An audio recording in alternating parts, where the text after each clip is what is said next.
श्रोते हो, आता आपण ऐकणार आहात धाराशिव जिल्ह्याचं वार्तापत्र. धाराशिव जिल्ह्यात सप्टेंबर अखेरपर्यंत 71% पावसाची नोंद. 57 महसूल मंडळांना 25% अग्रिम देण्यासंदर्भात अधिसूचना.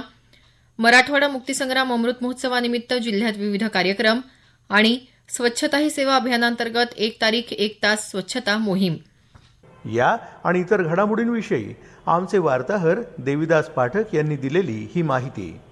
धाराशिव जिल्ह्यात पावसाळ्यात गतवर्षीच्या तुलनेत 38% पावसाची तूट निर्माण झाली आहे.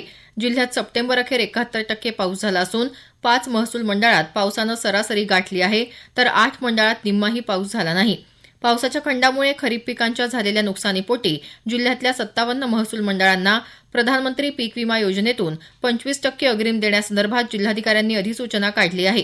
जिल्ह्यातली खरीप पिकांची परिस्थिती अतिशय बिकट असून शेतकरी हवालदिल झाला आहे. या पार्श्वभूमीवर शेतकऱ्यांना तातडीनं ही मदत मिळावी यासाठी उपमुख्यमंत्री देवेंद्र फडणवीस यांच्याकडे मागणी केली असल्याची माहिती आमदार राणा जगजितसिंह पाटील यांनी दिली आहे. मराठवाडा मुक्तीसंग्राम दिनाचा अमृत महोत्सव जिल्ह्यात विविध कार्यक्रमांनी साजरा झाला. मुक्तीसंग्रामाचं मुख्य शासकीय ध्वजारोहण पालकमंत्री तानाजी सावंत यांच्या हस्ते झालं. यावेळी पालकमंत्र्यांच्या हस्ते हुतात्मा स्मृतिस्तंभाला पुष्पचक्र अर्पण करण्यात आलं. तसंच पोलिसांनी बंदुकीच्या फैरी हवेत झाडून हुतात्म्यांना आदरांजली वाहिली. मुक्तीसंग्राम अमृत महोत्सवानिमित्त ऑपरेशन पोलो सायक्लोथॉन आयोजित करण्यात आली होती. या स्पर्धेचं उद्घाटन जिल्हाधिकारी डॉक्टर सचिन ओंबासे, जिल्हा परिषदेचे मुख्य कार्यकारी अधिकारी राहुल गुप्ता, जिल्हा पोलीस अधीक्षक अतुल कुलकर्णी यांच्या हस्ते झालं. यात 200 सायकलपटूंनी सहभाग नोंदवला होता. ऑपरेशन पोलो दरम्यान तुळजापूर इथं शहीद झालेल्या लष्करातल्या 2 सैनिकांना मानवंदना देण्यासाठी भारतीय लष्कराची एक तुकडी तुळजापूरला आली होती.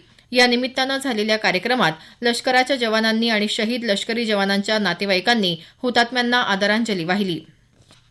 धाराशिव इथं जिल्हाधिकारी कार्यालयापासून वॉकेथॉनचं आयोजनही करण्यात आलं होतं. यात महसूल प्रशासनातले अधिकारी, कर्मचारी, नागरिक सहभागी झाले होते. धाराशिव जिल्ह्यातल्या श्रीपतराव भोसले हायस्कूलच्या मैदानावर माजी विद्यार्थ्यांच्या संकल्पनेतून उभारण्यात आलेल्या के.टी. पाटील यांच्या पूर्णाकृती पुतळ्याचं अनावरण विधानसभा अध्यक्ष राहुल नार्वेकर यांच्या हस्ते झालं. प्रगतीशील आणि विकसित भारत घडवण्यासाठी गुरुवर्य के.टी. पाटील सरांचं स्मारक प्रेरणा देईल असं नार्वेकर यावेळी म्हणाले. वाशी इथं आयुष्मान भव आरोग्य शिबिराचं उद्घाटन पालकमंत्री तानाजी सावंत यांच्या हस्ते झालं. राज्यातल्या 12.5 कोटी जनतेच्या आरोग्याची काळजी घेणं आणि सर्वांनी आरोग्यदायी जीवन जगावं हा शासनाचा मानस असल्याचं ते यावेळी म्हणाले. राज्यातल्या आरोग्य संस्थांमध्ये सर्व वृद्ध व्यक्तींची मोफत तपासणी करण्यात येईल. औषधांच्या वाढत्या किमती लक्षात घेता शासकीय दवाखान्यात जेनेरिक मेडिसिनची दुकानं सुरू करण्यात येतील असं सावंत यांनी सांगितलं. राज्यातल्या 2416 शासकीय दवाखान्यांमध्ये वृद्धांना मोफत उपचार सुरू करण्यात येत आहेत. तसंच आशा सेविकांच्या कुटुंबियांसाठी 5 लाख रुपये विमा संरक्षण देणार असल्याचं ते म्हणाले. कर्करोगग्रस्त रुग्णांना यापुढे मोफत उपचाराची सोय करणार असल्याचं सावंत यांनी सांगितलं.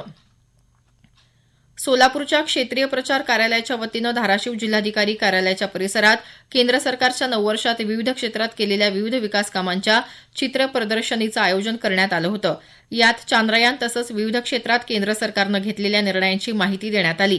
पौष्टिक भरडधान्य राष्ट्रीय पोषण महिना तसंच एकात्मिक बालविकास सेवा योजनेच्या सहाय्यानं अंगणवाडी सेविकांनी तयार केलेल्या भरडधान्यापासूनच्या विविध पौष्टिक खाद्यप्रतिकृतींची पाककृती स्पर्धा आयोजित करण्यात आली होती. या प्रदर्शनाच्या निमित्तानं नागरिकांची निःशुल्क आरोग्य तपासणीही करण्यात आली.